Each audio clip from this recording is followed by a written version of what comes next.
Now that y'all has said this, I can't fucking unsee it. I cannot unsee this. Every time I see Nick the Hat, I see fucking Steve from Blue's Clues. Not on day two.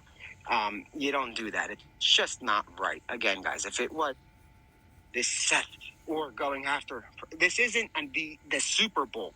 You guys, I don't want to use the word, but a lot of you are morons. This is a missing child, and you're treating it like the Super Bowl. Oh, hi, it's me, Steve.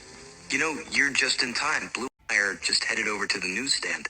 And now y'all got me wondering. I go over there and ask him, what happened? Why'd you leave Blue's Clues? And that got me down this whole rabbit hole. Why did Steve leave Blue's Clues? Well, Steve from Blue's Clues just checked in on the kids he raised after a quiet onset exposed a dark side to their childhood.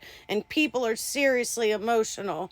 A familiar face from your childhood wants you to know if you're okay, and he's given you a safe space to load off if you're not.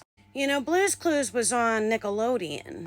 I go over to Nick Hatsy Fatsy's page and he's got Nick at Night. And I can't help but be reminded of Nickelodeon's Nick at Night. So this was an article about Steve and why he left. You remember when we were younger and we used to run around and hang out with Blue and find clues and talk to Mr. Salt?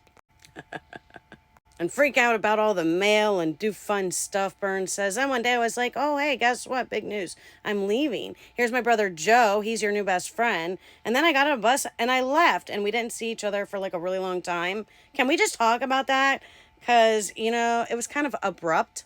So Steve reaches out to check on his fans after the documentary dropped the Quiet on the Set, which alleged child star abuse on the set of Nickelodeon.